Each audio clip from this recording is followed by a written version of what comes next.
Please stand and the affirmation. If you will, repeat after me. I do hereby affirm that I will tell the truth and nothing but the truth to this committee today. Thank you. Mr. Davenport, please proceed.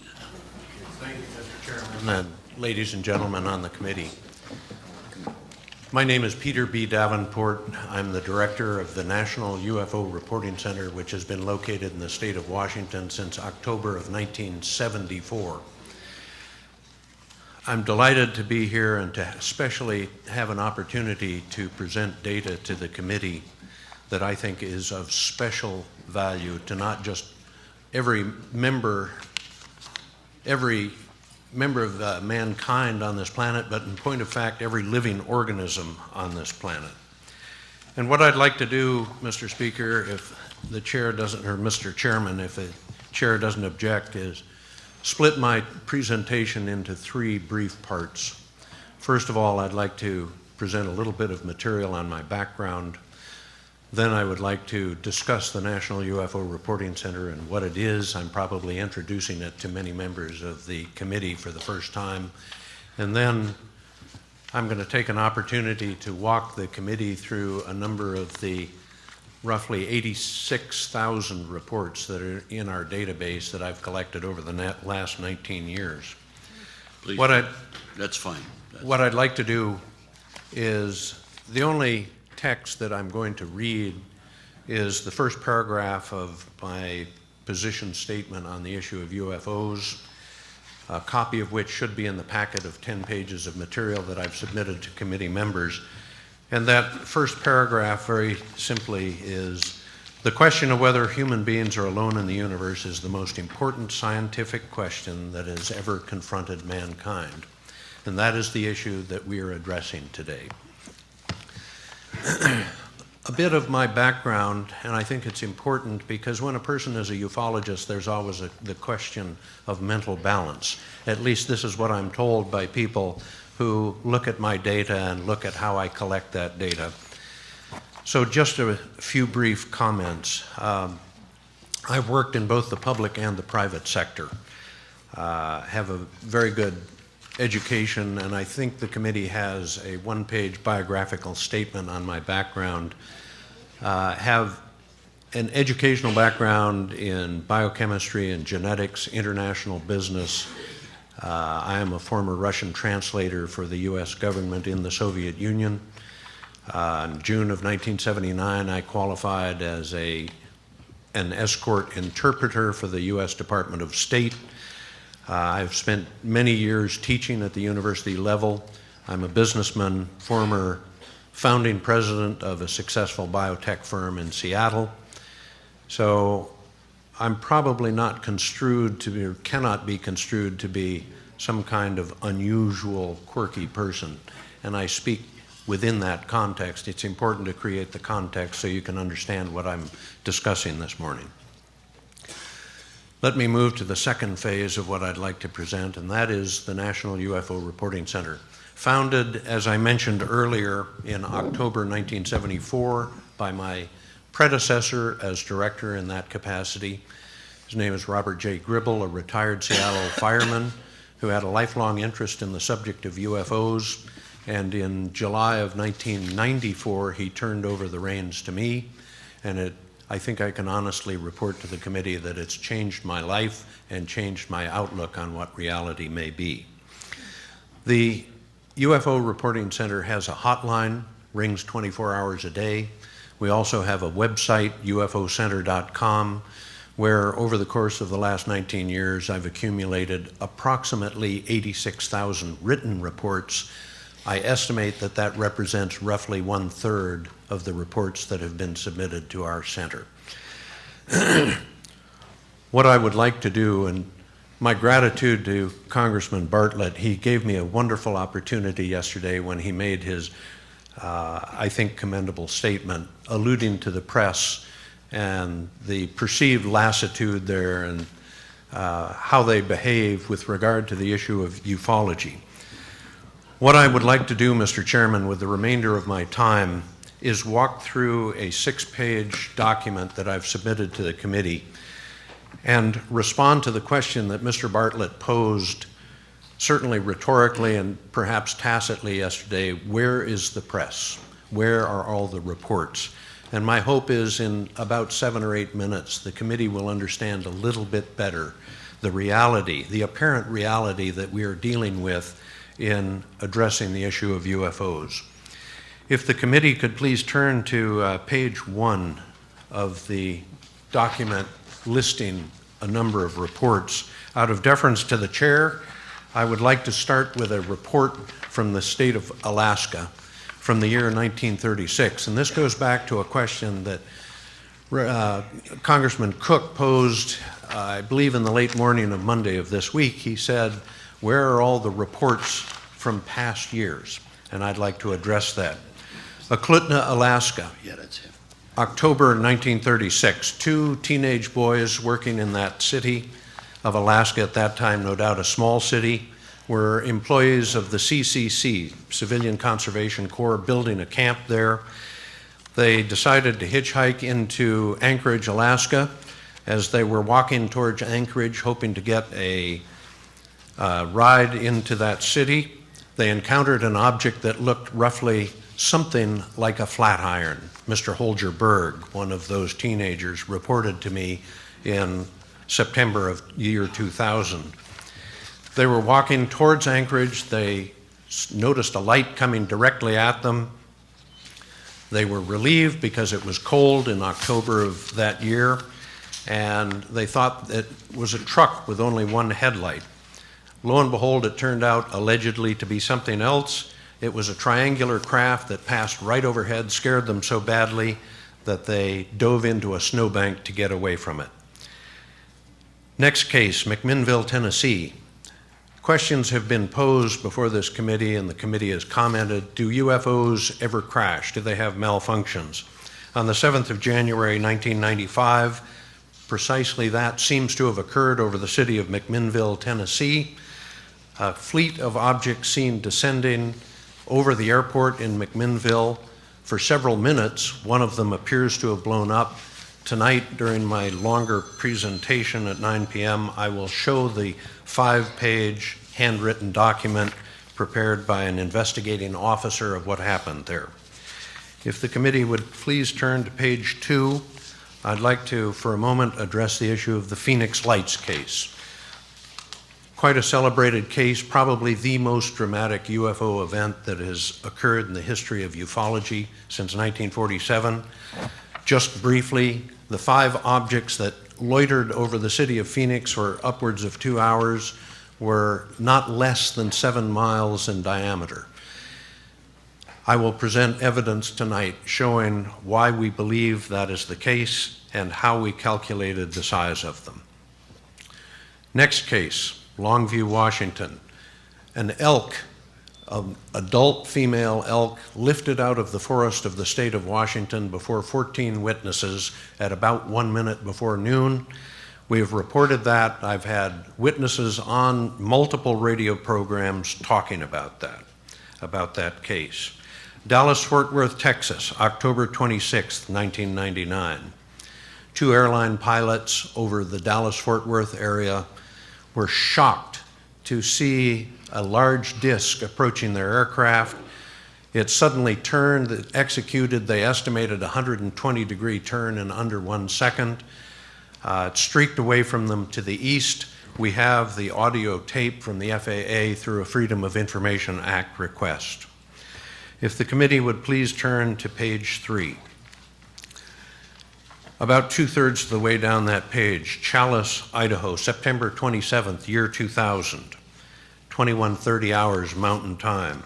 4 hunters were in a remote hunting camp near Challis, Idaho, about an hour-and-a-half drive outside that city. One of the men exited the trailer that they were in to secure food for dinner that night. He was shocked by what he saw hovering above their camp, a triangular craft, dark. His flashlight, as he jumped up on the back end of his pickup truck, swept across the sky What he saw above him shocked him so badly that he fell to his knees and started yelling. 3 of the others in the trailer came out, and they observed the object suddenly, slowly move off, go up the side of a nearby mountain range, go over the top of it. A very dramatic case, and if the committee would like documentation of that case, I would call upon Mrs. Howe at the end of the table, who was present at the testimony of 2 of those witnesses. She later brought them to a radio program. Next case I would like to address briefly is that of Carteret, New Jersey, on the top of page 4. Very dramatic case in which certainly dozens, possibly hundreds of cars were parked on the New Jersey Turnpike in response to a cluster of yellow objects that were hovering above that turnpike. Just seconds earlier, they had been reported from Fort Dix, New Jersey, to be streaking across that military facility. Within seconds, they were probably 70 or 80 miles to the east, and it was reported by many hundreds of people. Moving down further on page 4, the location, Andrews Air Force Base, Waldorf, Maryland. Mr. Richard Dolan first alluded to this case on the morning of Monday this week. A blue object, there's an error in this citation. I think Mr. Dolan reported it accurately, however. A blue object seen streaking over Waldorf, Maryland on that date, July 26th, the year 2002, being pursued by 2 F-16 fighters. Minutes later, it was seen returning the opposite direction, also pursued by those same fighters. A very, very interesting case. The case below it, Meriwether County, Georgia, April 13th, 2003. 3 people driving in a closed vehicle. The driver was shocked to see a cluster of red objects pursuing his vehicle. Suddenly, those tiny objects, perhaps the size of golf balls, reportedly were inside his vehicle. They stayed in the vehicle for an estimated 20 to 30 seconds. Suddenly, all of them coalesced around one of the occupants of the vehicle, the older brother of the 2 brothers. This gentleman had tragically, intestinal surgery just a few days earlier, had a colostomy. All of the objects in the car assembled around the surgical scar on the lower abdomen of this gentleman. Within seconds, they suddenly streaked off, interestingly, through the closed windows of the vehicle. I've had 3 of those people, those 3 witnesses, on an international radio program talking about their experience. If the committee could please turn to page 5. Seattle, Washington, June 20th, 2004.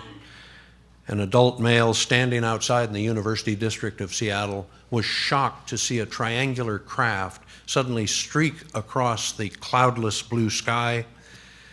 Very, very dramatic sighting. Others reported it to the National UFO Reporting Center. That case has been on our website for the last 13 years. Going down to a case at the bottom of page 5, the O'Hare Airport case of November 7th, 2006. Mr. Dolan, Richard Dolan, alluded to this case earlier in the week's testimony. A very, very dramatic case. A disc estimated to be some 30 to 40 feet in diameter, hovering above gate C-17 at O'Hare Airport, seen for perhaps as long as 10 minutes or even longer. I cite the case because of the drama surrounding it. That object was in what used to be called terminal control airspace, now called Class B airspace. Nothing should have been there over that airport. And it was suddenly seen to accelerate, as Mr. Dolan reported earlier in the week. It punched through 2 layers of solid overcast, leaving holes in the overcast. A very interesting and dramatic case, reported on national news, interestingly. Turning to the last page, if we could please, page 6. Chicago, Illinois, November 4th, year 2008. I will be presenting evidence on this case to include photographs of the very peculiar damage that a young woman's car sustained. We cannot demonstrate clearly or to everybody's satisfaction that the case is UFO related, but I will present the evidence tonight during my presentation at 9 p.m. Very, very interesting case of the mutilation of a car. I will leave it at that until I'm able to show the photographs.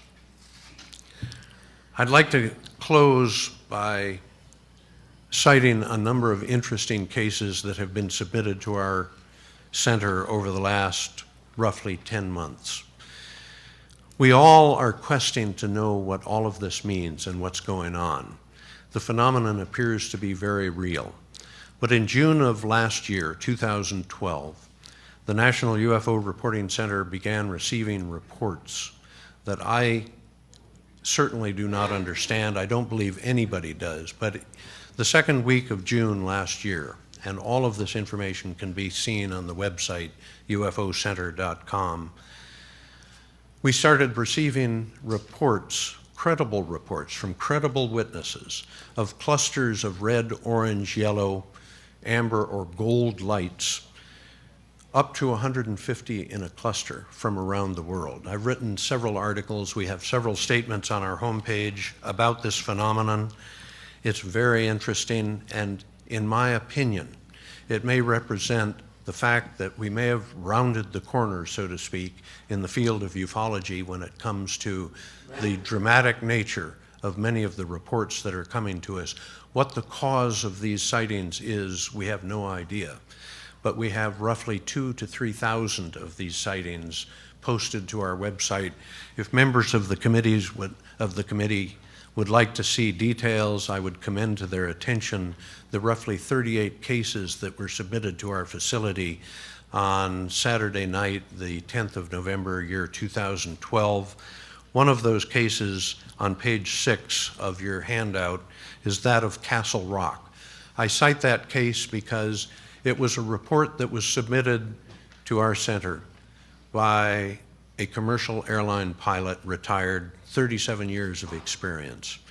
Driving east from Interstate 5, this is about 70 miles north of the city of Portland, driving east on Highway 504, what he saw frightened him so badly that he stopped his car on the highway, turned it around, and went back the other direction to get his camera and his wife.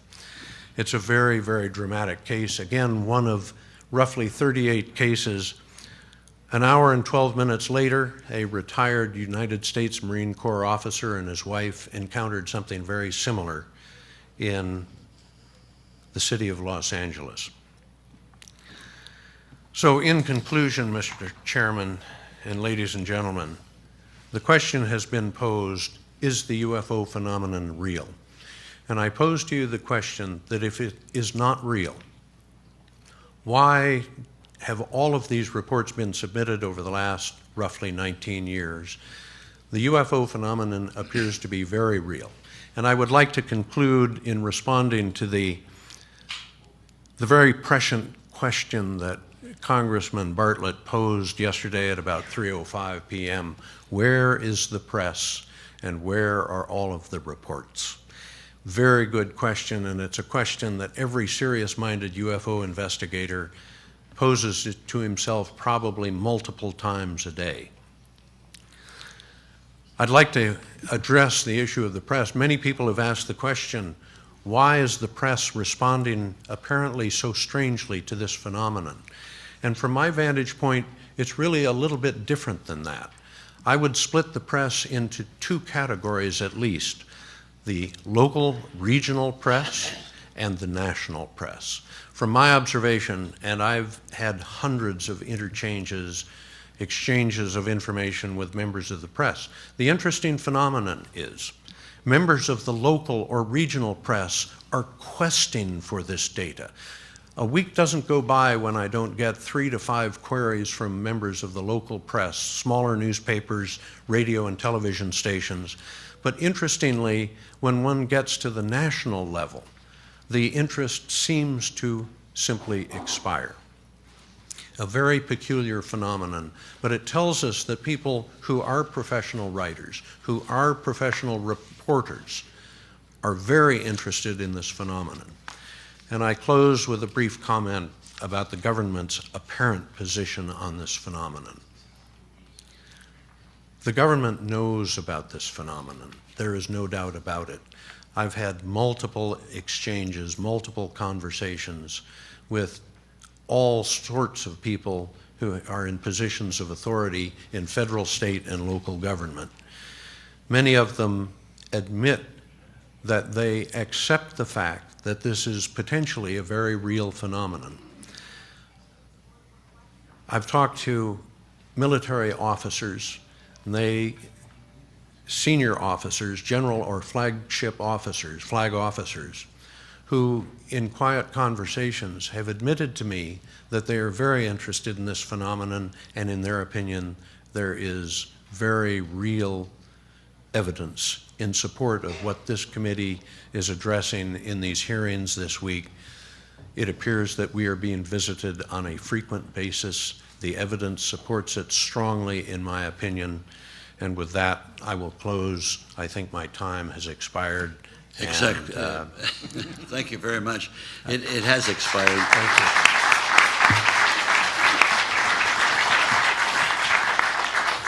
I want to underscore a different style from my personal point of view. I do not intend to interrupt any of the speakers. You're aware of the time, and when it goes over, and your testimony is very good, it'll continue. However, you have to self-discipline yourself. And in case you have problems with that, you can just look at me, and when I'm doing it like that, that means wind it up intelligently so that you look good. And I want to commend you, Mr. Davenport. You have a great political style, and that is when you're going over, you repeat that you're going to close in about 3 or 4 times. I do apologize, Mr. Chairman. Okay.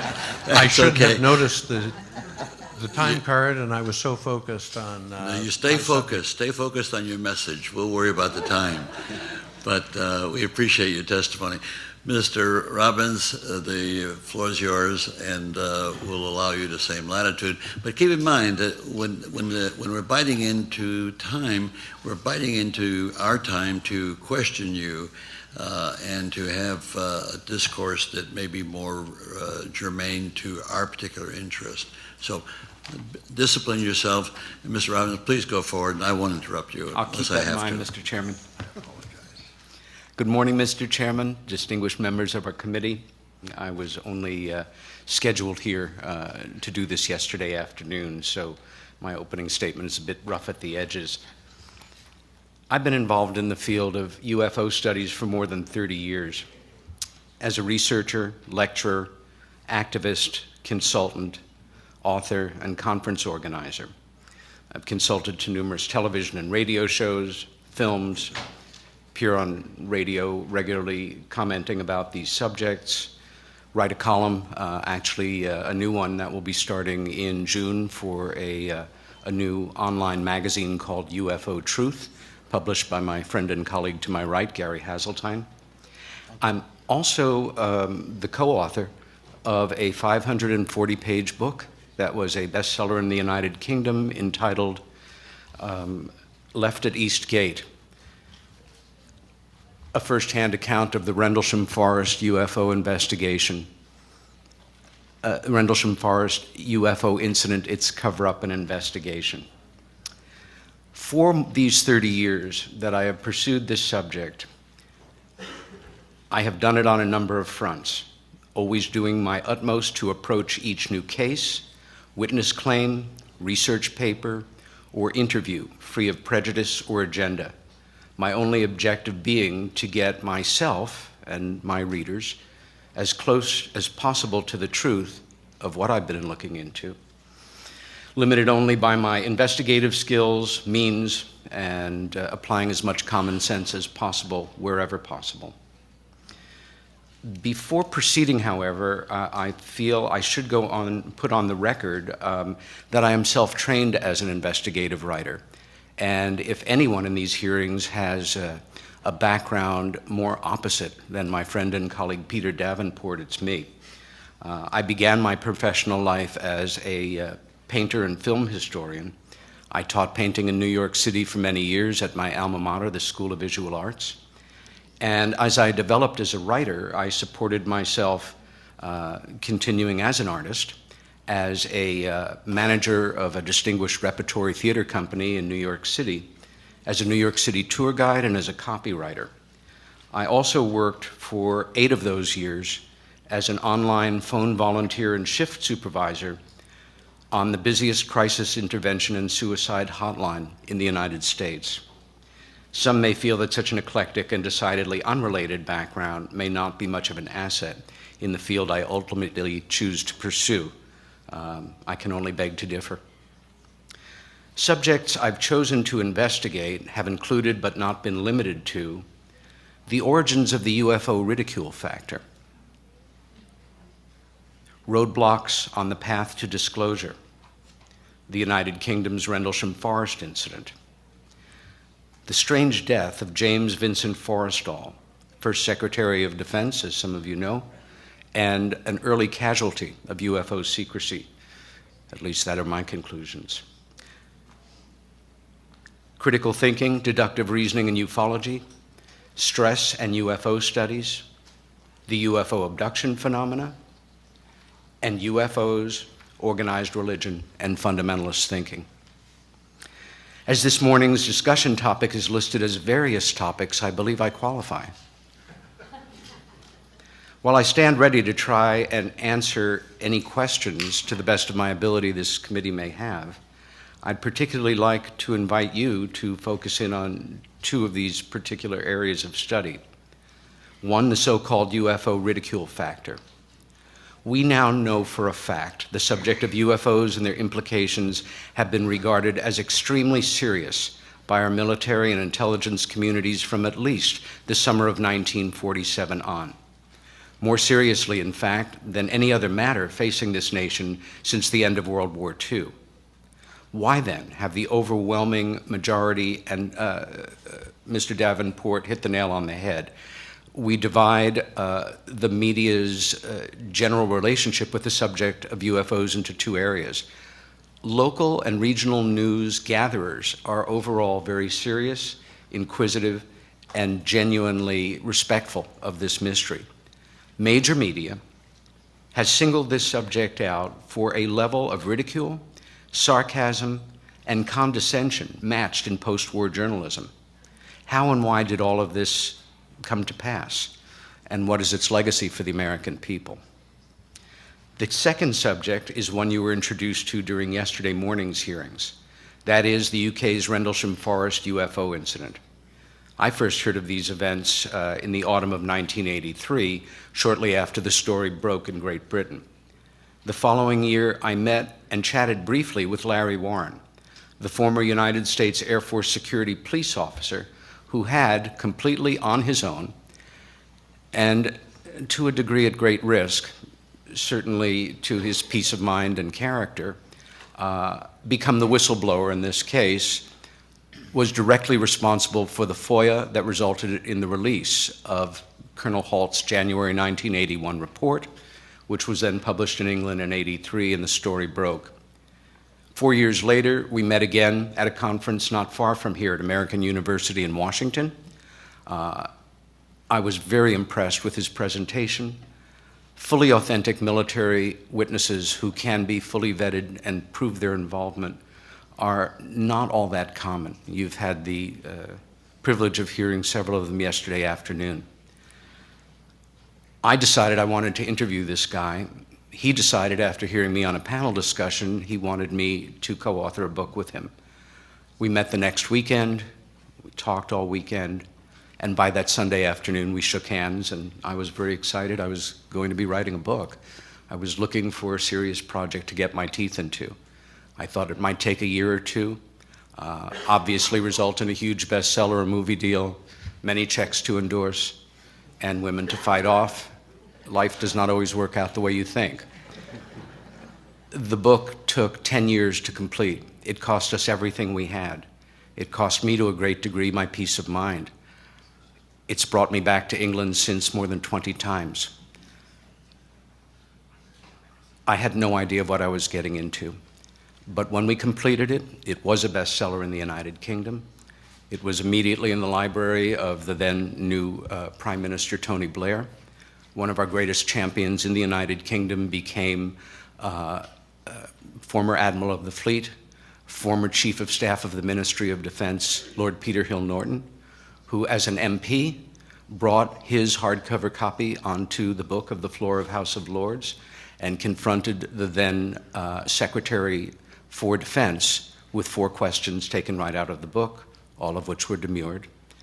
When my co-author lost his passport, the State Department refusing to renew it for quote-unquote speaking out on sensitive defense issues in a public forum on foreign soil, it was nobody less than former Attorney General Ramsey Clark who pro bono helped us restore Larry's passport and continue our work.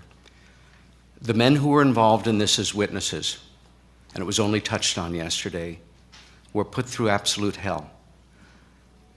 Some of the things that were done to them were unconscionable as far as I'm concerned.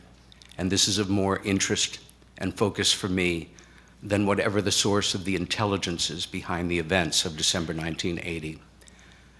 I applaud John and Jim for fighting for the truth to come out about this. I think all of these men are still struggling.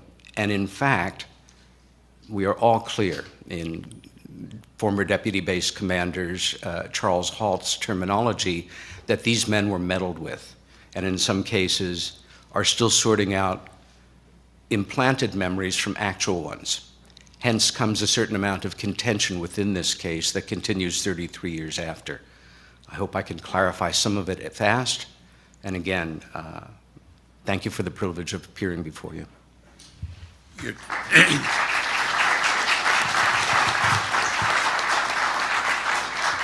Your timing is excellent, Mr. Robbins. Next witness is Gary Hazeltine. Hazeltine. Thank you. Good morning, and I will not go over 10 minutes, I practice. Right, my name is Gary Hazeltine, and I am a recently retired police detective in England, having served almost 24 years with the British Transport Police. For the majority of that time, for 20 years, I was a detective. I was dealing at the sharp end of evidential matters, having been involved in murder, manslaughter, rape, etc., etc. I come to this subject on an evidential basis, and I think that is very necessary in this field. I am here principally to speak on behalf of police officers worldwide who have witnessed UFOs, but I would also like to say that I'm also one of the principal investigators of the Rendlesham Forest incident that my colleague Peter has alluded to, along with Linda Moulton Howe, I would consider as the 3 principal investigators of this incident. We're all doing very good work on it. For the last 5 years, I have worked with Colonel Charles Holt, the man who wrote the Holt Memorandum, the Deputy Base Commander of what was absolutely a nuclear facility. And let me back that up by saying that for 3 years of my 6 years in the Royal Air Force, between 1983 and 1989, I served on 2 nuclear bases doing exactly the same job as what those US Air Force policemen did. And the base at Bentwaters is identical to the base that RAF Labrook in West Germany where I worked. Let's cut the crap. This is a nuclear issue. Right. In January 2002, moving to my police background, I created the Police Reporting UFO Sightings Database. It's commonly referred to as the Proof Force Police Database. You have an information pack with that information. It's basically there for UK police officers to record on and off-duty police sightings. Believe me, over the 11 years of my research, nothing will surprise me what anybody says in this field about what they report. It is truly extraordinary. When I began my research 11 years ago into British police officers, there were approximately 6 cases involving 10 officers. 11 years later, I now have over 425 cases involving over 940 British police officers. This is a significant amount, in my opinion. These sightings have taken place the length and breadth of Britain and have been reported at all times of the day. Whilst I'm not a big lover of statistics because they can be manipulated, I would say that the key statistic for me is that over 70% of these cases are multiple witness officer cases. Therefore, it is significant corroboration to a sighting event. Again, I look at this case through evidential eyes. In one particular case, there is in excess of 24 police officers that were involved in tracking at least one object over 6 counties of Britain on the night of March the 30th, 31st, 1993. This is referred to as the Cosford incident. Many police officers have observed structured craft of huge size and proportions in close proximity to their ground positions. These craft range in shape and size and dimensions from many tens of feet to many hundreds of feet in size. Many of the police cases on the database, in my opinion, are truly extraordinary. For example, in October 1984, near RAF Northolt in Middlesex, a silent black triangular object was seen at low altitude by 2 uniformed police officers on mobile patrol, which they described as being the size of 3 football fields. When I sought to clarify this description of size, they said when they saw it, it was above 3 football fields. So I think that's a pretty good representation of size. This report was made by Police Constable Robin Perry of the Metropolitan Police.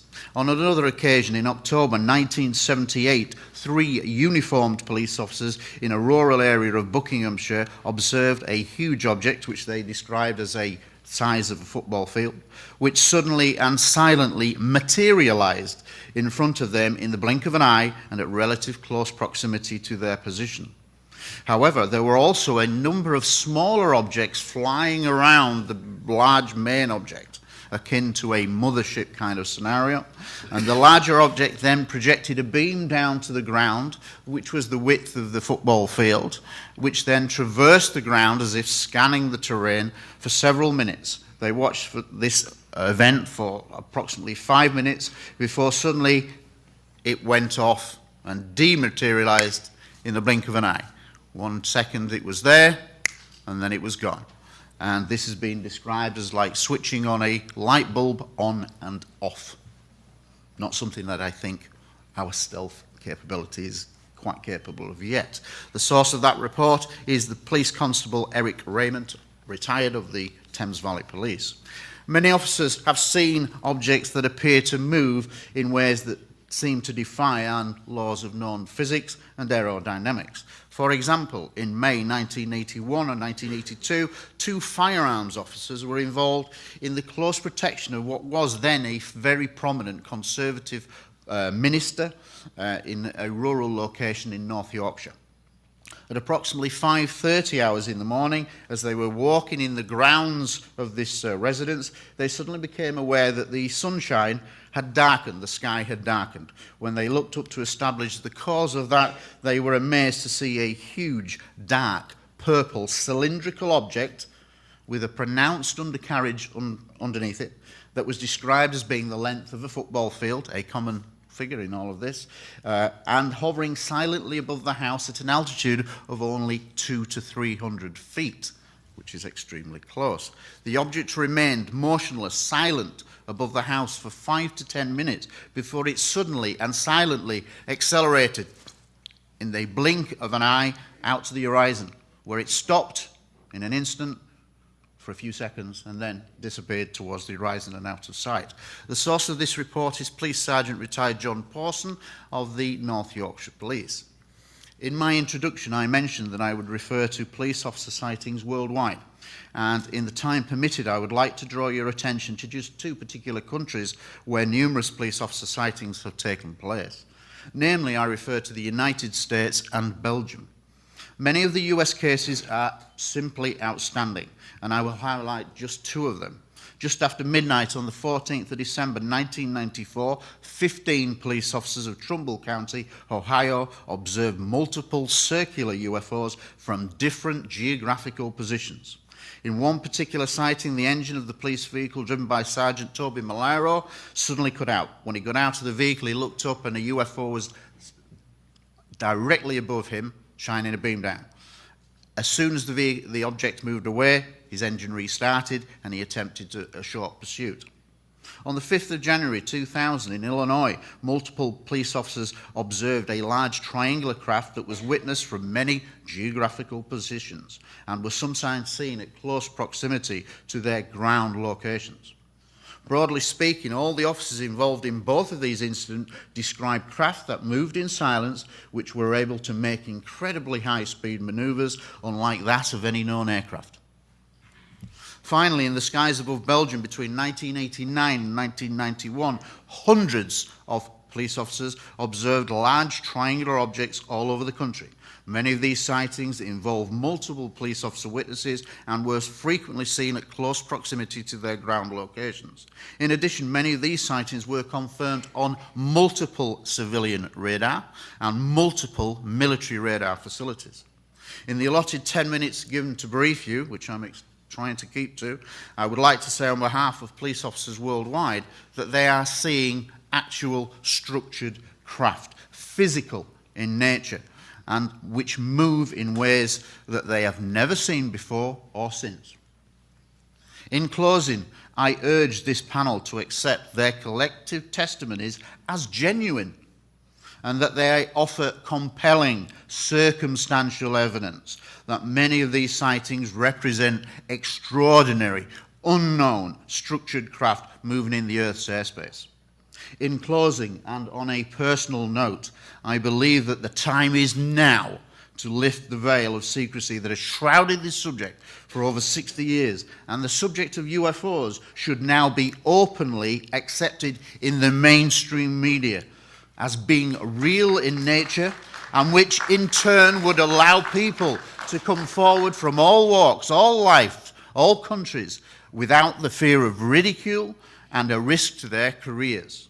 As a police detective of many years' service, I believe that the collective testimonial, documentary, and physical evidence obtained in over 60 years of UFO research overwhelmingly confirms that some, and I repeat the word some, UFO sightings do represent an ongoing extraterrestrial engagement with planet Earth. I am deeply honored to be here before you today. And thank you, the panel, for being courageous in coming forward at probably some cost to yourselves in your reputation.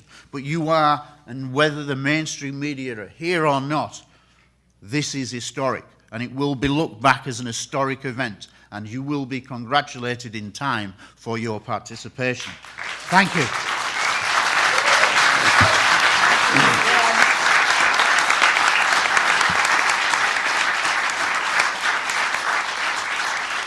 Thank you very much, investigative detective. I just want to underscore that your passion really underscores the significance of your testimony, and that's a worthy, it's a virtue. Now we come to our last panelist for this round, who's graced us with her. She doesn't have her little hat today, but it's not raining. It's not okay. It's not raining. Very good. Well, great to have you back, Ms. Hall. Please. Because I'm going to talk about a subject that is perhaps one of the most difficult when it comes to the UFO phenomena, I thought I would give you a little bit more context about my background. And to Jennifer, who is handling the slides, please wait until I call for them by number. My name is Linda Moulton Howe. My master's degree in communication is from Stanford University, Palo Alto, California, in 1968. I attached a bio for you to my statement today. Since then, I have produced 24 TV documentaries, including the regional Emmy Award honored A Strange Harvest, about the worldwide animal mutilation phenomena, and more than 100 live TV studio programs. Science, environment, and medicine is my beat. I also produce, write, edit, and report the journalism award-winning Science, Environment, and Real X-Files news website, earthfiles.com. In addition, I am an investigative reporter for Premier Radio Network's program Coast to Coast AM, reporting Earth Files, Environment, Science, and Real X-Files news monthly in 3-hour broadcasts. Since 1990, I have produced 1,000 news segments for radio broadcasts.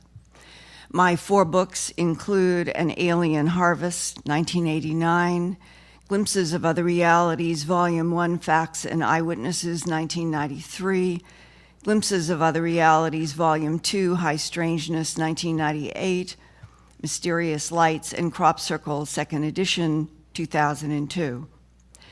I have been asked to speak around the world as an investigative reporter at national and international conferences and symposiums, including NASA's Goddard Space Flight Center. And one of the subjects that I have been asked to talk about is all of the work that I have done in the investigation of animal mutilations around the world. The first global media report about this phenomena was in September of 1967, when a female horse named Lady was found dead on a ranch near Alamosa in southern Colorado. The horse's entire skull and long neck had been stripped of flesh, and every organ in the chest of that horse had been surgically excised according to a medical doctor. There was no blood anywhere, not in the animal, not around the animal, and nowhere nearby. And there were no tracks of the animal. It was powdery soil, and the animal is lying there stripped of flesh, but there were no tracks around the body, not even the own horse's tracks. But 100 and some feet away, there were horse tracks in a circle, as if the horse had been caught in something in which the feet had gone around in a circle, and then 100 and some feet away, the body was found. At that same time, and Jennifer, image 00, on July 15th, 1984, the Sunday Times in Australia headline, quote, "Cover-up alleged over UFO-linked animal slaughter. Many reports of UFOs and strange lights in the sky," close quote. Farmers in the Adelaide Hills have discovered mutilated animal corpses and burn marks on the ground. In one incident, researchers say a farmer discovered 4 cows with holes drilled into their skulls and the brains removed. Adelaide UFO researcher Colin Norris said, quote, "I have been told the Army asked the farmer to remain quiet about the animals and that the Army would cover the whole thing up," close quote. Mr. Norris said pod marks in the ground and burnt treetops indicated a UFO craft had landed. That was Australia in 1984, and we should have up that headline at 00. Yes. And Australia has played a very interesting role in this historically, because the BBC in 1979, when I started the work on A Strange Harvest, there was a producer there who told me that they had a journal from 1911 that had been published about 104 sheep being found in an Australian billabong with an ear, eye, tongue, genitals, and rectum cored out. 104 all in one billabong with no blood and no tracks around those animals either. Image 13. This map shows geographic areas where animal mutilations have been reported since 1967 at least, barring the fact that Australia has reported many before. By 2013, every state in the United States and every province in Canada have had bloodless, large animal mutilations, as well as other countries. No one knows for certain how many animals have been mutilated over the past half century in the United States and Canada and around the world. Many mutilated animals are not reported because ranchers are either afraid or do not want public attention and potential ridicule. Image 14. Beyond the United States and Canada, mutilated animals have been reported in Mexico, Panama, Puerto Rico, Brazil, Argentina, Chile, parts of Europe, the Canary Islands, China, and Australia. Image 1. Excisions are not only smooth and bloodless, they can be serrated the way that pinking shears cut cloth for dressmakers, as was discovered in this 2-year-old Hereford steer, the 5th mutilation on the Richard Fazio Ranch near Portland, Oregon, within a 4-month period ending in October of 1990. Image 2. Here is a photograph of the uniformly serrated edge of the mutilator's bloodless excision that many people who have had these in their hands in the field say do look like some kind of pinking shears have cut the steer's tissue. Image 3. Here is a close-up of that particular serrated edge from the side in the 1990 Oregon steer serrated excision that an Oregon State University veterinary diagnostic laboratory reported had been cut with high heat, image 5, consistent, and I'm reading now from the Oregon State University veterinary laboratory assessment, quote, consistent with a specimen collected via electrosurgical excision, it is not possible to tell whether this lesion was caused by a laser. It does appear consistent with a heat-induced injury, close quote. Image 4. Here is another similar serrated edge found on a mutilated cow in 1975, we're going back almost 20 years, by the Cascade County Sheriff's Office in Great Falls, Montana. The issue of lasers came up early in the animal mutilation mystery because there was no blood. There had to have been some kind of cautery. But then I worked with John Altschuler, MD, pathologist and hematologist in Denver, Colorado, going out to animal mutilation sites myself to collect tissue and fluid for him to study from the animals. One of his first confirmations was cooked hemoglobin in a mutilated cow. Slide 6. Here is what normal cow collagen looks like under a microscope, image 7. And here is mutilated cow tissue in which the hemoglobin has been cooked by high heat at the excision site. Dr. Altschuler also showed me photomicrographs of the mutilator's excision in comparison with known laser surgery. Dr. Altschuler said, quote, the animal mutilation excisions do not show any carbon, but Earth life is carbon-based and all tissue exposed to the heat of a laser should show carbon residue that looks like black pepper grains under a microscope, quote, unquote. We never found any carbon residue on mutilator excisions we studied, raising the question, what is the surgical instrument? Does it work by sound frequencies or some other technology unknown to Earth medical science? Image 8. Here is a classic example of the bloodless removal of an udder from a cow that had just given birth in Ashdown, Arkansas, discovered on the morning of March 11, 1989. And I'm showing you, letting you know, this is one of the cleanest kind of phenomena. The excision is there, and the animal is not alive, but you can see how pristine the scenes are.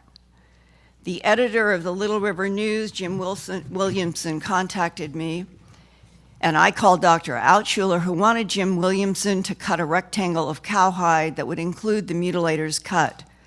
Dr. Altschuler said tissue slides from this cow, quote, prove that the cutting was done quickly with a hot instrument of some kind, close quote. He reported, quote, examination of the tissues after fixation revealed cut edges to be very hard, difficult to cut, and appearing somewhat darker than the surrounding tissues, which does relate to high heat. Image 9. Photomicrograph number 1 has an arrow which points to the separation line. The abnormal tissue on the left shows a smudged pink change with nuclear fragmentation, indicating tissue destruction and death. These changes are referred to as coagulative necrosis. The band between cutting margin and normal tissue is quite thin, suggesting that the dissection was done with what appears to be a pinpoint accuracy and minimal dissipation of heat at the cut line, close quote. The heat is confined to a millimeter in these excisions. Image 10. This photomicrograph shows dark pinkish blue parallel bundles of cells at the cut edge of the tissue. These changes are referred to as the string bean sign by a pathologist, indicating tissue exposure to high heat, as in laser or hot needle surgery, but again, there is no carbon residue. Image 11. In this photomicrograph, the tissue is from below the hide surface and is called dermis. The upper portion clearly shows many spaces called vacuolar changes where the arrow is, which result from tissue cooking or exposure to high temperatures, probably above 300 degrees Fahrenheit. Image 12. In the lower left-hand corner of this photomicrograph is a distinct color change from a light normal pink to a dark pink. The darker collagen tissue is damaged from some injury source, but shows a striking lack of inflammatory change. This suggests that the procedure of injury was relatively fast.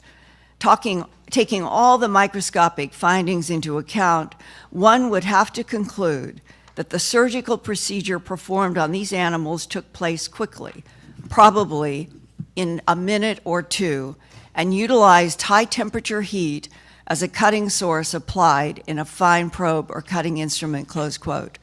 And we are talking about the excision of an ear, eye, jaw flesh, tongue, the sexual organs, and the rectum in less than 2 minutes, leaving physical evidence that has been repeated.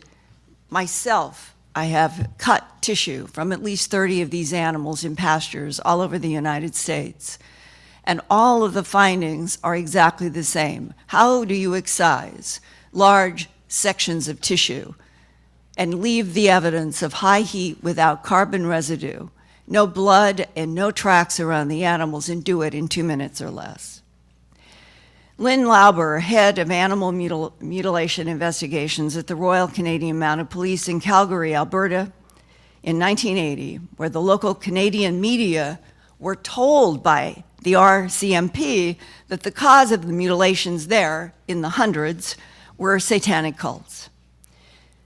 But Lynn Lauber called me at KMGH-TV in Denver after the broadcast of my TV documentary, A Strange Harvest, and he said that he had seen my documentary, and he was calling me because, and this is what he said to me, he knew that something from outer space was involved in the mutilations that the RCMP in Canada had investigated. When I asked him, why then have you told the media the perpetrators are satanic cults? He said, the reason was that he felt the truth was too difficult to report publicly. And that to me sums up the metaphor of not just this 21st century, or the 20th century. But this is a phenomena that I understand has been going on for thousands of years, and we are just catching up to it. And when Sheriff Tex Graves, in September of 1979, in my very first interview with somebody in law enforcement about animal mutilations when I began doing A Strange Harvest, told me, Linda, the perpetrators are creatures from outer space, quote unquote. And I felt the same shock that perhaps you do. The truth is, law enforcement has long known from their own eyewitness accounts, they've seen the beams of light in pastures. Ranchers have seen the glowing discs put beams down. Ranchers have seen animals rise into these glowing discs. The glowing discs have been seen lowering animals down in beams of light to pastures where they are then mutilated. And to get those people, law enforcement or ranchers, to stand up in front of a camera and tell the world what they've seen with their own eyes is the biggest difficulty of my entire career, because we are on a planet where humans are more afraid of humans and their ridicule than they are of extraterrestrials. I am hoping that in this citizen hearing, a kind of exercise to what I hope will take place. All of this should be presented in a formal, executive, official, congressional hearing of why has the agencies of the United States government, the Department of Justice, the FBI, the CIA, the NSA, the DIA, the NRO. They've all been studying this. They have more data than I do. Why shouldn't this country get back on the track of being of and by and for the people? And that we should know exactly what those agencies know. Thank you. Thank you.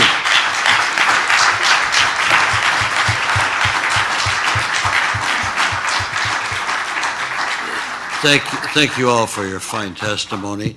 I'd like to yield to my colleague from the House, Mr. Bartlett. The floor is yours, sir. Thank you very much, and thank you all very much for your testimony. Mr. Hazelton, you mentioned some concern expressed to you about the contribution of statistics. Yes. It reminded me when I was working on my doctorate, and that was a long time ago. I got it in 1952. I came in one morning and my major professor, Norman Phillips, said, "You know, Roscoe, there are 3 degrees of liars." I said, "Sir?" He said, "Yes, there are liars, there are damn liars, and there are statisticians." So that was his view of the problem. When I got home last night, my wife called me and she said, "There's somebody on the phone with a very heavy accent that wants to talk to you." So I went to the phone and it was somebody from the BBC. And they said, "We understand that you're involved in a citizens' hearing in Washington, D.C. about extraterrestrials." And I said, "Well, that's not quite my perception when I accepted the invitation to come to be a part of this citizen hearing." And I thought to myself, this is a bit like the elephant and the 3 blind men. One of them felt its broadside and said, "Gee, this is a wall." Another felt one of the legs and said, "This has to be a tree." And another felt the tail and said, "This is a rope or a vine." And so what you think these hearings are about depends, I guess, upon your context and of your experience and what you had in your head when you came here. I knew before I came here that UFOs were a real subject. Unidentified flying objects. Even the Air Force in their not very truthful fact sheet on closing down Project Blue Book admitted that there were 701 unidentified. That's what a UFO is, an unidentified flying object. So even the Air Force admits that they're unidentified flying objects. My interview on the BBC last evening ended with my question: what are they? There's clearly something out there that cannot be explained as beams of light or swamp gas or hallucinations or anything. When more than one person sees it from different angles, when there is a radar track, this is real. This is not something that you can argue away. My hope is, as a result of this hearing, that the media will, even if they believe that this is all crazy, that everyone who believes in, now I believe in UFOs. I'm not quite there yet that they're extraterrestrial. Maybe that's because I'm a scientist, and I know that the closest possible place I'm told where there could be life is 37 light years away. What that means is, unless they have some way of communicating faster than the speed of light, it takes 74 years to ask a question and get an answer back. So obviously you can't be controlling something from that far away. Now, my forebears, not very long ago, since I am Anglo-Saxon, my forebears not very long ago were running around Europe in animal skins in a stone age. So I have to be pretty arrogant and presumptuous to believe that there isn't somewhere out there in this huge universe some civilization more developed than mine. And I note that we still have these stupid wars and kill each other. And there's got to be a civilization somewhere in this huge universe with 1 billion stars in our galaxy and 1 billion galaxies out there. There's the statistical probability that there is life somewhere else just has to be very, very high, doesn't it? I would hope that what comes of this hearing is that the press recognizes that here is an opportunity for some really interesting stories. There is reporting out there, and then after the reporting, what is the explanation of it? I'm sure the Air Force thought that they could explain away nearly 12,000 or 12,618 sightings. They explained away all but 701 of them. And there are a lot of sightings that, that are searchlights on clouds and that sort of thing. And so it would make very interesting press, I would think, to report these sightings and then to report the analysis of the sighting. What did it mean? So the press doesn't have to buy in to extraterrestrials. They don't have to buy into to any of this. They simply need to do what the press, I think, is supposed to do, and that is report what's out there. And why wouldn't this make, and they don't have to buy into the lunatic fringe. If somebody cites something, somebody cites something. Why not report it? They don't even report the sighting. They don't report anything. You've told me about fairly recent sightings. Mr. Davenport, I haven't heard any of that in the press. Now, a number of years ago, there were mentions of that in the press. I mentioned the one time I was listening, I can't remember the year, it was quite some time ago, but you may be able to tell me what the year was by the confluence of the two events. One was sightings over New Mexico, and the other was a report that 2 people had died in New York City from what might have been psittacosis, and if it was psittacosis, it might have come from dried pigeon manure, so maybe we ought to kill all the pigeons in New York City. So I thought to myself, with that kind of logic, if I was out there from somewhere else watching us, I think I'd want to watch a little longer before I contacted these people. I hope that that's what comes of this. As I say, there are unidentified flying objects. I came here with an open mind. I'm not quite there yet that they're extraterrestrial, because I'm not sure how they would control things when the closest possible life, I'm told, is 37 light years away. Now, I couldn't imagine, my forebears couldn't imagine the iPhones of today. So clearly there may be travel faster than the speed of light. There may be ways to communicate that we can't begin to understand. But the phenomenon is real. They are here. There are thousands of reportings. And I will do everything I can. I think I have some credibility. I will try to do everything I can to convince the press that there's some interesting stories here. The story may be, this guy's really a wacko, isn't he? He's reporting these crazy things. But in any event, isn't there an interesting story to all of these sightings? There is something there. Why? Who has been successful in convincing the press that these are not reportable? It's supposed to be a free press, free country, the truth out there. Why isn't it? Thank you very much.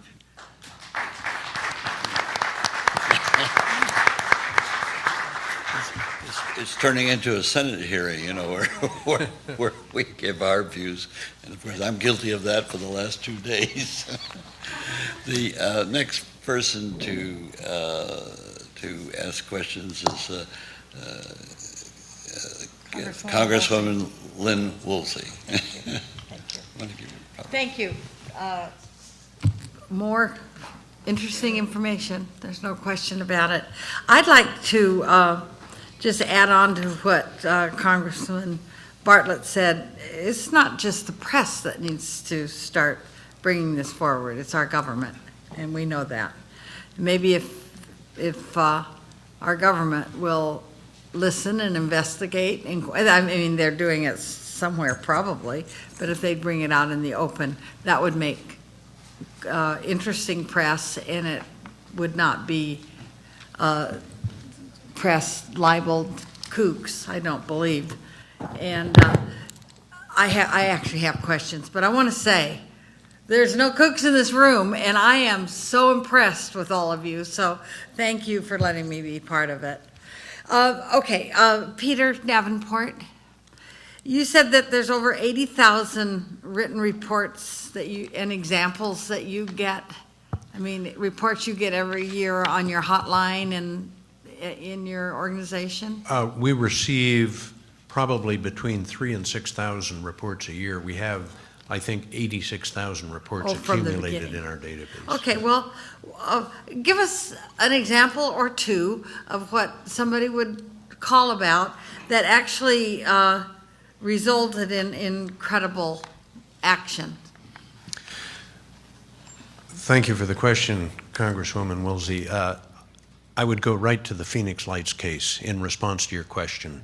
The most dramatic case that I've handled in my roughly 50, 60 years of investigating the UFO phenomenon.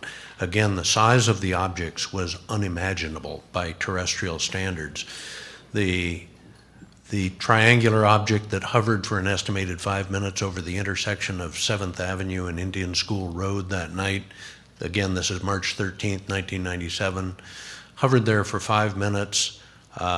It subtended an arc of about 135 degrees from the vantage point of people on the ground. It was that large above their heads, at which time it was not less than 8,000 feet above ground level. The size of these objects by itself tells us that we're dealing with something extraordinary. That object was capable of hovering motionless for 5 minutes. I'm going to ask you to talk about what came of that. I mean, so you discovered, you heard something, and it turned out to be something that people could see, and what came of it? I mean, so why did it matter that we knew this? Well, it appears that a very unusual event occurred. It's generated multiple books. 6 videotapes of various objects that night were taken. It was an extraordinary event that went largely unreported in the national press. It occurred on March 13th. The first national article in the USA Today did not appear until Wednesday, the 18th of June that year. Was anybody harmed? Did anything happen to Arizona because of this? Not that I'm aware of. I think the full story is yet to be understood, and I'm not sure we'll be able to obtain the full story, but about 1,500 witnesses submitted written reports. That's pretty good evidence by my standard. What did you do with those reports? Where did they go? Many of them are on our webpage. I think probably 100 or 150 eyewitness reports are posted there. Many of them are in the hands of investigators in Arizona. Okay, thank you. And are you still following up? I mean, you don't just hand it to the investigators and say, now it's yours. Well, that is what I did in that instance, because the National UFO Reporting Center, technically speaking, is not an investigative body. Right. We're a conduit of information. Okay, now to all of you, but you don't all have to answer if you hear the right answer from one of your colleagues on the panel. When it's not a UFO, okay, this flying object, when it's not a UFO, what is it? I'll take that first. Any number of things, Congresswoman. In fact, most of us who try to do good work in this field approach it with surprising skepticism, because we no longer have the luxury of disbelief, so to say. It's been proved to us repeatedly in terms you could bring into a courtroom. We have to be particularly careful about not informing our examination. First, it's no secret that our government has produced flying aircraft that do not conform to the notions that we grew up with, that are terribly advanced. And I don't have to tell the members of this committee that technologically, where we are at the highest levels. So now, and it's your understanding that those technologies aren't common knowledge? Oh, I think they're common knowledge in popular culture, but the specifics of the dynamics of these machines and what they're capable of, for most intelligent people would mimic a machine from another planet or something. Also, if you're predisposed to the subject, or you're a believer, or you're looking for these things, it can be a plane coming at a certain angle. It can, under certain circumstances, be a reflection from the ground. It can be, a large assembly of balloons themselves that escape. There are any number of possibilities. Mm-hmm. The main thing is, to paraphrase our friend and colleague Stanton Friedman, the question is not, are UFOs per se machines of advanced technology from parts unknown? The question is, has one ever been? And for those of us that spend a good part of our lives looking into these questions, that answer is overwhelmingly yes. And we feel pretty certain that the UFOs, and if they're manned or bodied, I don't know what's in them, if there is such a thing, they are coming here they aren't coming to get our technology. They're coming with advanced technology. They're that far ahead of us. I don't think any of us assume these things run on coal, petroleum, or... yeah, right. Okay. What it is all theoretical. Okay. I have been involved in this field of study for over 35 years, and I know that I have no idea of where they come from, why they're coming, how they propel themselves. Mm-hmm. I can make better educated guesses than many people, and I tend to shy away from colleagues who do tell me that they know the specific answers. For me, that is somewhat problematical. To say that you know the unknown definitively, there's only several ways you can. They told you. You read it in a book, you saw it in a movie, you dreamt it, it came to you in a vision. However, my feeling is we are dealing with an area that is the epitome of the unknown, and we have to approach it. I have one more question, and I have to ask it of Linda because I only have a minute. Ms. Moulton Howe, explain a little bit further. I don't understand how these pieces and parts, tissues are used. Why? A genetic harvest. Pardon? It's a genetic harvest. To be used how? I'm not there yet. I don't get it. What are they doing with it? They're going to take it back to outer space and do something. What are they doing with it? I think that the answer is very complicated. I think it involves, on a more sophisticated level, what we are beginning to do in our science with cloning. Mm-hmm. And if you are advanced and you can take genetic material and you can clone, you can probably clone anything.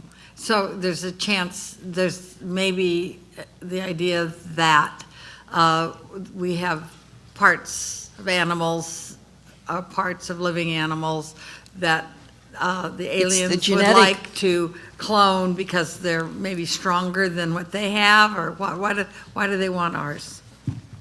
I don't have all the answers, but a harvest of tissue, there might be a reason for why specific pieces and tissues are harvested, not because anything is being done with the bovine itself. It's the genetic DNA. It's the DNA that would be used.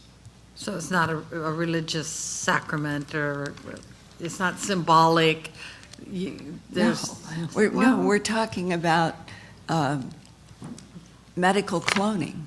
Could I just come in there to back up Linda there? I think we have to put things in perspective, and it goes back to addressing the question, your last question. Realistically, every UFO researcher in the world will say of 100% of cases, 95% of them turn out to have a mundane explanation. That's a generally accepted figure worldwide.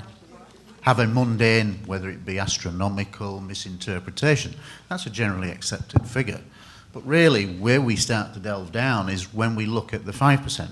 Well, when you look at the 5% after investigation, you end up with probably about 3% of hardcore cases. Now, these are hardcore cases after investigation. Well, I aren't bothered about the 97%. And your remit here is not really to speculate, in my opinion, as to where and what they're doing. It's really to establish the facts. And the facts are very, very apparent from very credible people that we are demonstrating that this is a subject that needs to be addressed as on an evidential basis. And it's not for us to speculate really where they're coming from, what their agenda is. It's really to look at the evidence. This is a hearing to look at evidence, and this is what we should be doing. And the evidence in that 3% is what counts. And the media really need to look at the 3%, the cases that defy all explanation after investigation. That's what evidence is. Is there evidence that would stand up in a court of law? Yes, there is. If there was a plane crash scenario just outside this building and we all happened to be on a coffee break, we'd all be material witnesses to it. However, when we talk about UFOs, the media suddenly make us all crazy.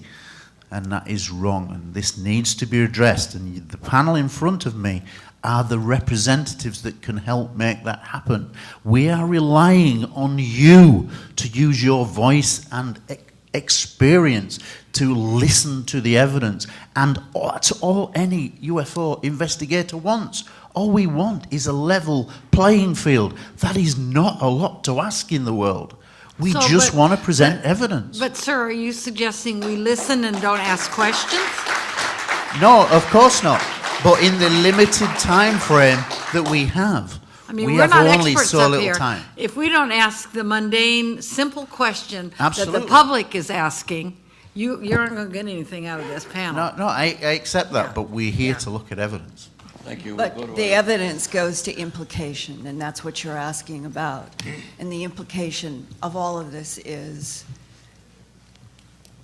most of the world is probably at the stage of pretty lights in the sky that form patterns or can be stationary and put beams down. And what I just presented to you in a brief way was just a tiny, tiny scratch on the surface of 33 years of my trying to understand animal mutilations and why, which goes out to 1,000 other branches. Okay. If the pretty lights in the sky and the beams for centuries have been involved with harvesting material from this earth, I don't know that there's any Homo sapien who can answer why.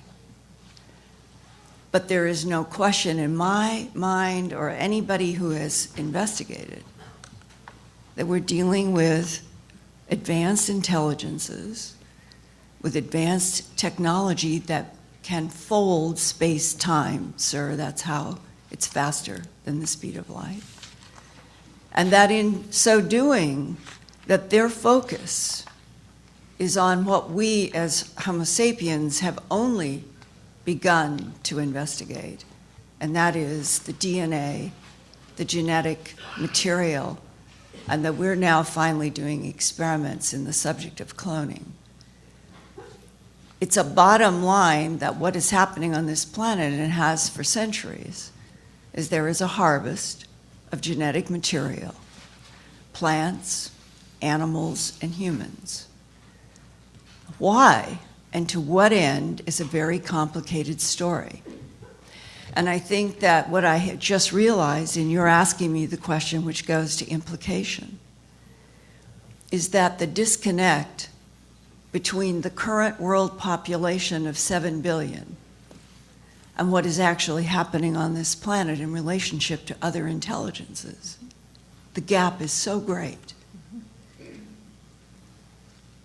that to address the details that are known and what our government knows is so difficult that right now the inertia of silence on the part of government agencies who have a great deal of information, let me guarantee you, that they feel that this is a subject that cannot be presented. And I do know that there was a high-ranking naval officer who told one of his lower-ranking officers who had seen a craft who was exposed to the photographs from Roswell of the bodies. The high-ranking authority, when asked by the low-ranking authority who had seen the craft, and asked the higher ranking, when are you going to tell the people? And the answer was never. And the implication there, politically, is that we are now in the United States of America, where there is an unstated policy of total, complete silence for the foreseeable future because it is too difficult to change what has been known to something that might upend a lot of subjects. Thank you.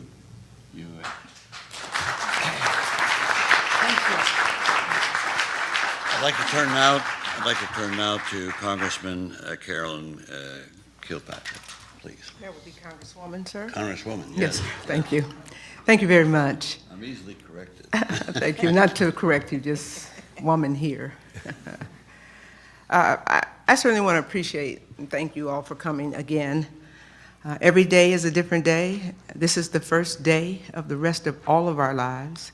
How we use it, how we put it together, how we share and give back is what we're here for. So I commend you for your testimony. A lot of notes, a lot of work, and my mind is boggled. I think I want to ask you first, Mr. Hazelton, Royal Air Force, security, police, hundreds of incidents yet today. What is the position of the British government on UFOs?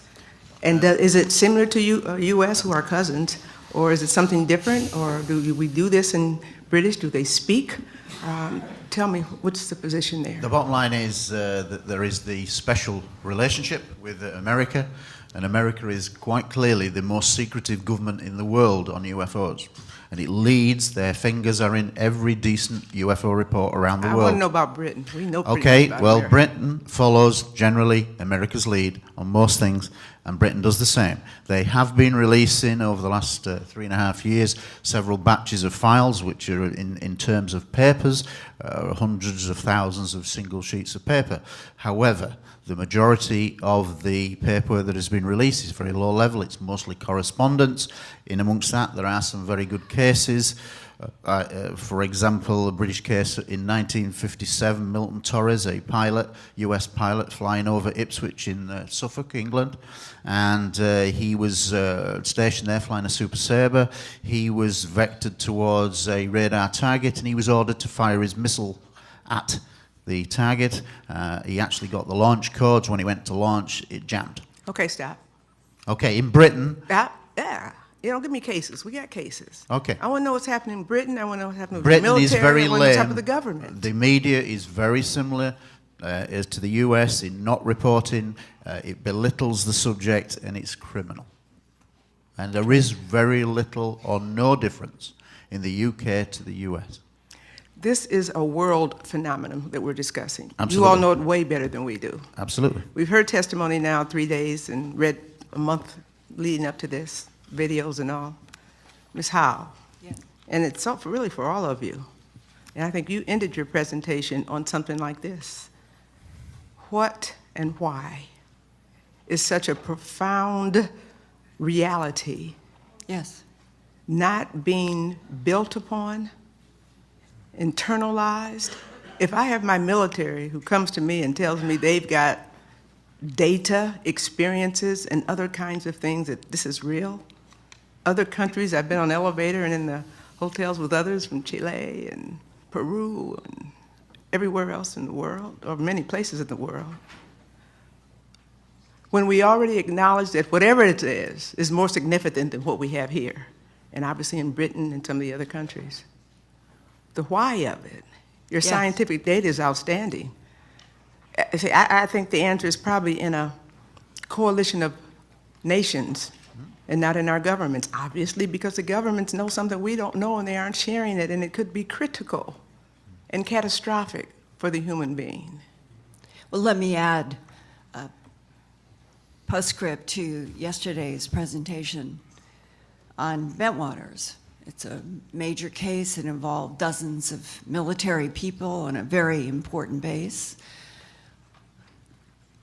I, for one at least, have been exposed to information from two people that within 24 hours of the Jim Peniston, John Burroughs, and Ed Kovansak encounter with the black glassy craft with the hieroglyphic symbols on it in the forest, that within 24 hours in the UK, the National Security Agency of the United States took over everything that was happening at Bentwaters. They testified to that. This is important because it means that within 24 hours, a decision had been made somewhere at some level between the United States and the UK that the United States would take precedent through the National Security Agency. Okay, stop. We heard that.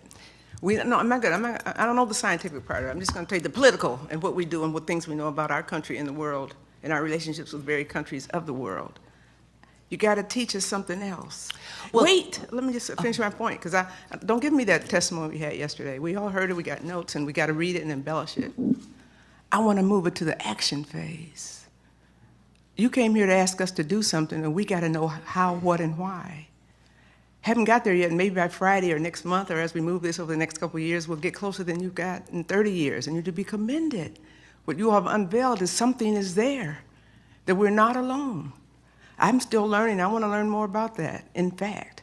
But as I learn it, the existence as we know it is being jeopardized. It may not exist next week, let alone 30 more years. I was only going to your point about international versus the United States. It's my impression that the United States, for some reason politically, is carrying the weight of the disclosure. I don't know why, because other countries have bodies, have craft, have photographs, have physical evidence. But the United States, going back to World War II and decisions that were made, for some reason, it is this country that seems to have the pivotal weight in What do you think that is? Disclosure. What do you think that is? U.S. is if it's not for real, it's perceived to be the power of the world. And that's exactly the reason why. And right. So we sit here in the power of the world, but it's loss the of power power. Not of this world, or we don't know how it does. Do you think America wants to lose that power? Hold it. You can't interrupt a congressperson. I will yield to you in a moment, though. I will, because I just want to. We want to get to what we need to get to, really, and how we get to make it something so that we can all live another 100 years, or thereabouts. So I'm going to yield to you, Mr. Hilton, in just a second, and you too. I don't want to. I'm just getting antsy up here. Today you all took it to, every day it's another level, woo, woo. But I hate how we trivialize this situation. Exactly. I hate the men with the horns and all that, and what my colleague read yesterday. That's been since day one. And I'm telling you, what we know, it's so profound. Yes. And so big, and so real. When you don't know how to deal with it, you trivialize it. So when people think that we're coming, you all have been commending us, we've all taken a lot of flack and we're proud of it. We're servants of the people. But to come here and then hear this other crap, in my home paper as well, I don't even talk to them. Because you can't say conspiracy if you're a congresswoman, because they really think you're wacko. But there's something out here that's been coordinated from our leadership, not the president person, but the office and our military and our press. That's a national conglomeration that continues. And unless we can somehow step outside of that and build some kind of coalitions and work and pray and build and speak and teach, we're going to lose. And what will the world be? It might be those things they've been drawn for all of my life. I yield to Mr. Hazeltine the rest of my time. Sir. Thank you. May I make a suggestion? I witnessed on Monday what I thought it was an historic moment at the end when you were concluding, summing up the first day, where you all said, no, we should have congressional hearings. Now, for a ufologist, that's an amazing thing for you to say, and I appreciate that tremendously, but I think what I need you to do, realistically, as people with over 80 years experience, is to say that to NBC, CNN. So ring up your colleagues at 6 o'clock today and say, I'm calling a press conference collectively where all 6 of you say, we believe in you. point. Do you think that the press listen? We talk to the press for 10 minutes, 30 minutes. They take the 10 seconds that they want. I know That's what why we're it's got to be battling a with. people-to-people thing. It's not going to be from the press. I know It's that, not. but we battle the press, and that is the principal reason why nobody knows this We're in subject. a press club. Have you seen the article in any of this post? Precisely. But why aren't they here? They're here. They are. Can I just add momentarily onto my colleague's thoughts? It's not so much that you're saying something on the record about your reevaluation of this subject based on the knowledge that you're acquiring here and in your readings. It's the cumulative effect of all of you and the people now serving in your positions that will make the change. But it must begin somewhere with people taking a stand like your good selves. You believe it. Thank you. Thank you.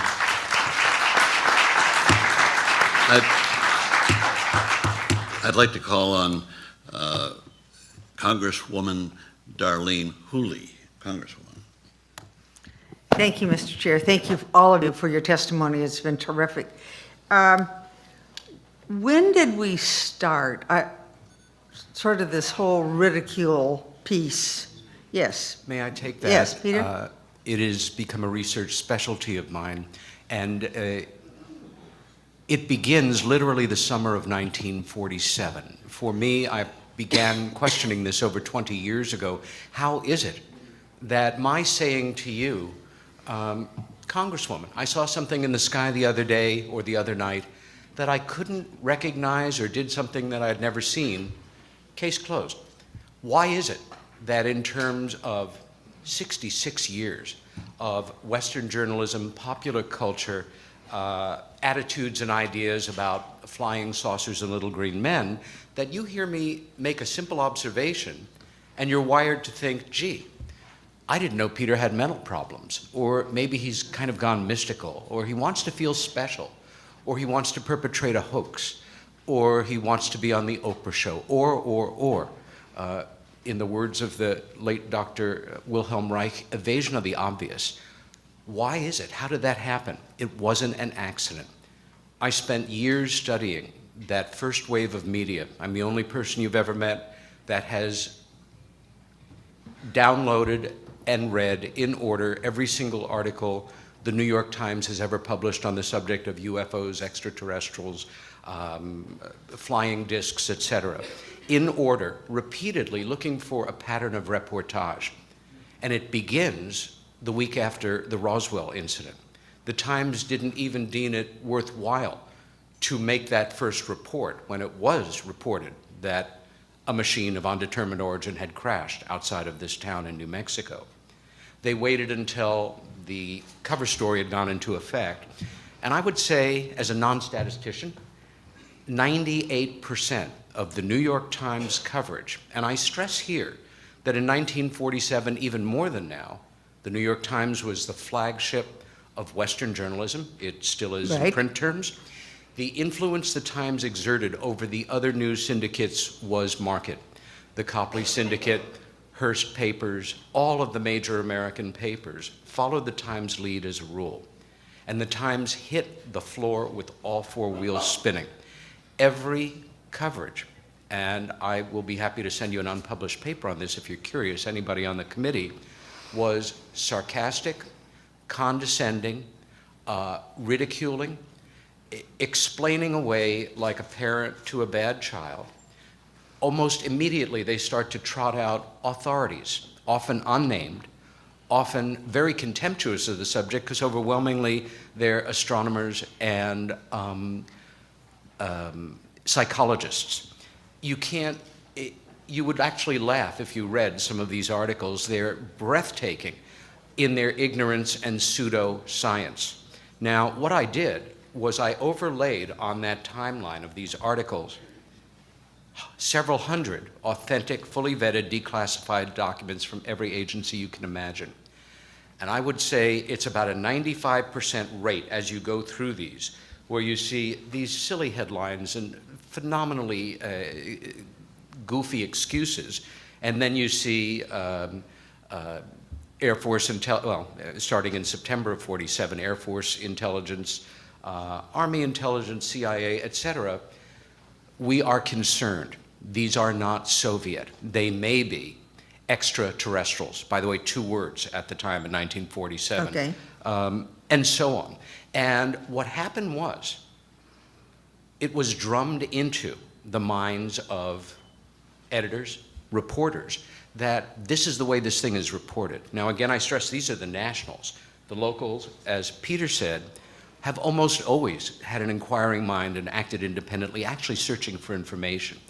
I cannot prove, I couldn't offer you a shred of real evidence of why I think this is and how it happened, but deductive reasoning, a lot of study, and common sense suggests to me that a number of key individuals in the Truman administration, either with the understanding of the president or not to preserve plausible deniability, either with the coordination of the study group that had formed around the president in 1947 or not, went to New York, to Boston, to Los Angeles to meet with people like David Sarnoff of NBC, the owners of the Times, the Hearst people.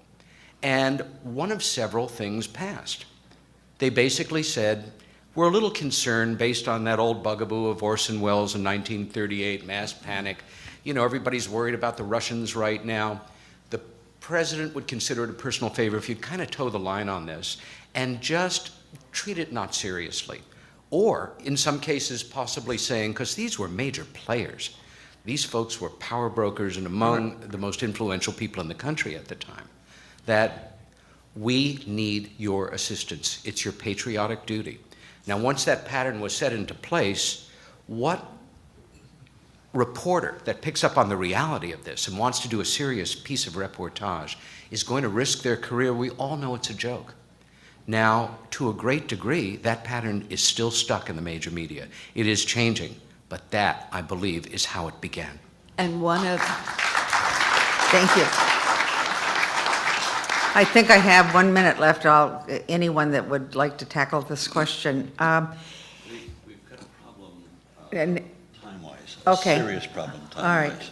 I yield back my 1 minute. Thank you. Thank you very much. And I would ask my colleague. I hope you make that up somewhere. Yes, oh yeah. You know where we're going to make it up? We're not going to eat today. If we keep it up, we're going to have the food of knowledge, but not much more. Can I make just... I'd like to ask my colleague if he could restrict his time. I'm going to wipe my time out because we've been liberal in letting the witnesses express themselves, and that's, of course, why we're here, for you to express yourself. But here too, since this doesn't work, maybe this works. When you see me doing that wind it down intelligently. Thank you. Can I make just a brief close to what he was saying, and that is that 1 year after the July 47 crashes, there was another one in Aztec, New Mexico, in March of 1948. And the editor of the Farmington newspaper at the time did receive, from all that we have been able to learn, did receive a request by somebody in the Pentagon to not report about what had happened, that there was distinct pressure put on to a local editor.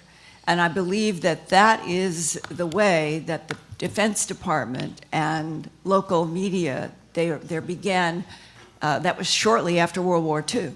And so the population was less, and the local media were much, much more inclined to take some requests by the Pentagon. Thank you. I now yield to Congressman Mike Cook, Merrill Cook, I'm sorry. Thank you, Mr. Chair. Peter Davenport, you indicated you received about 86,000 incidents, I guess, over the years, about 3,000 to 5,000 a year. Your list here of 62. And I appreciate that you went back to 1936 on the first one. And I noticed that probably 55 or more recent, probably in the last 15 or 16 years. I take it this might be a top 62 hit list or something of incidents that you think? I mean, and so what I'm really asking is, what was the standard that you used for including these And they are certainly interesting events and sightings. Thank you for the question, Congressman Cook. There were several criteria: the drama involved with the sighting, the degree of corroboration, the degree of verification. But in essence, I drew up that list as a distillation from the 86,000 cases for the committee's benefit to show you some of the more dramatic, well-founded cases that we have in our database. And you, like others that have studied this, would probably say that a high percentage of the 86,000 that you've received are probably not credible. I mean, it doesn't take a very high percentage to make a really important case here. So Correct. I'm trying to get a sense of what you think would be a credible percentage of all those numbers. It's very difficult to quantify that. I've attempted to do it, but the difficulty is it is very difficult to know for sure with 100% accuracy what is a genuine UFO sighting and what is not. Well, I think you've put together some very good work on sightings of UFOs. So I'm going to jump to the next thing. And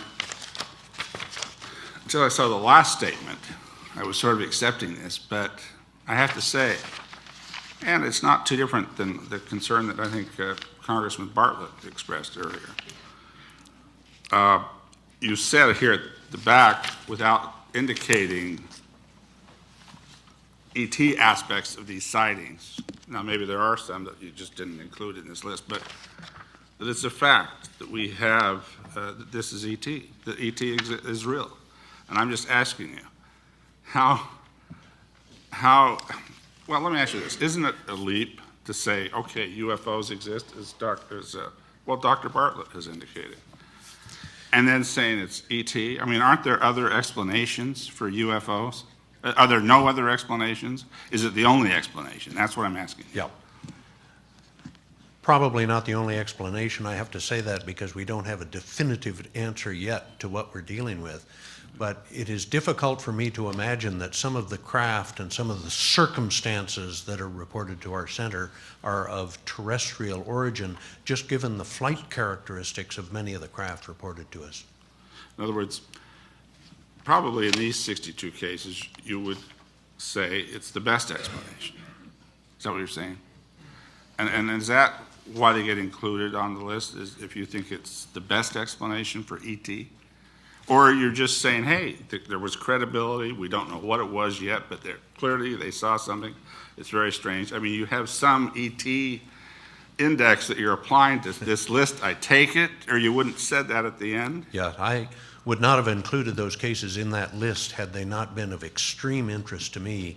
I am a scientist, trained in that capacity, and I would not have included those cases in that list had they not had associated with them good, solid, hard, objective And evidence. as part of your scientific training, you are saying here that it's still a leap between a belief in a UFO and knowing, without a doubt, that it's ET. Yeah. Okay. I would say you more. Said yes? I would well, say you said more. yup, but I want to make sure I hear this correct. And really, I want you to say what you truthfully believe and think based on your experience. Clearly, you've had a lot of time to think about this a lot, and you are obviously an impressively trained scientist. I would characterize it not so much as a leap as a step in that direction.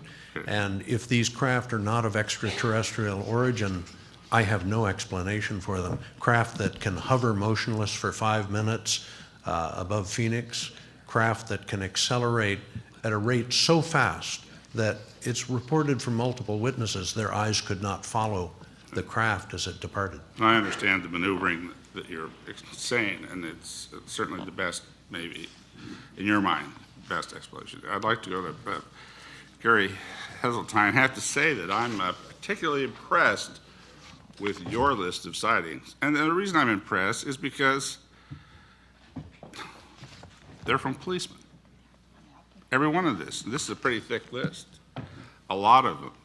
So I imagine the credibility on your list you would rank as certainly higher than what many people that collect data would indicate, or just, I don't want to put any words in your mouth. So. No, you've actually highlighted something that I hope to be able to answer. And I think the real answer is that when I said to you before that the accepted figure is 3% after investigation, well, that's not really the end of it, because I would argue that in the high caliber witness categories, high caliber I would mean astronauts, cosmonauts, pilots, military and commercial, radar operators, sonar operators. In these very high caliber witness categories, the percentage after investigation would be much, much higher than that 3%. Well, I would hazard a guess that if you looked at military pilots with millions of dollars spent on their training, the percentage of error would be much reduced, and I would hazard a guess that it would be something in the region of 80% plus were accurate. Okay, then I'm going to quickly ask you. Well, I'm not going to ask you because I only have a minute left, but I'm going to say certainly credibility of people like Captain Solis, who's sitting here in the front row. Absolutely. I mean, That the man probably is caused the United States Air Force to come up with filters over their ICBM silos is certainly going to be incredible. Well, I think that's where we need to look at when we look at collective evidence. I'm sorry to cut you, but I know that we're trying. I'm going to ask Ms. Howe. Very interesting slides, very interesting. Nevada Proving Ground, Dugway, Utah. I'm from Utah. Talk about secrets. Let's talk about nuclear testing secrets. Yeah. Couldn't nuclear testing have a lot to do with these animal carcasses and the bloodless? Isn't that a... Our first test was in July of 1945. There are mutilation records going back, as I said, to 1911. Okay, good answer. Let me ask you this, though. The one thing that maybe I scratched my head on a little bit, your statement. Well, I scratched my head on a lot, I'll have to say that. That it absolutely is evidence of genetic harvesting. I mean, that may be your belief. That may be something that you say there's... No, it's not Are you a saying belief. there's no possibility it could be anything but genetic harvesting, what these slides are showing? We're not in the context of belief here at all. We're in the context of hard physical evidence, medical evidence. But how that carcass ended up the way it was is what I'm asking. That has to be... You're saying that's proof? Absolute 100% proof? To the extent that the law of gravity is pretty much proven. The next, of genetic harvesting. The next round of the hearing is documents, and there have been leaked documents from inside our own government in which the phrase extraterrestrial biological entities, with the acronym all caps EBES, has been included since at least a printing of what I think is a document that none of us have found any dispute over, the Psalm 101 document with a 1954 War Office stamp on it. And if our government, going back to FDR, which there are also leaked documents about the discussion between FDR and the Secretary of War, Marshall, after the February 1942 made the front page of the Los Angeles Times, the photograph of our artillery and beams going up to a diamond-shaped object, distributing some 1,417 bullets, and then having that discussed in documents by Franklin Delano Roosevelt with the Secretary of War, and that in those documents that have been leaked, it uses the terms, these were interplanetary, celestial, and that we were retrieving these craft because we wanted to examine them.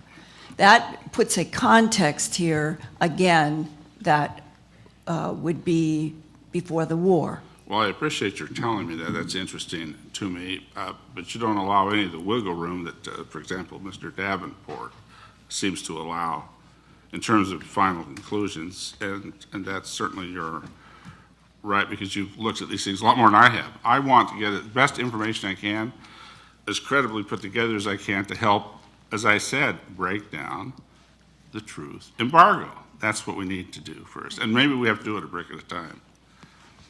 Okay.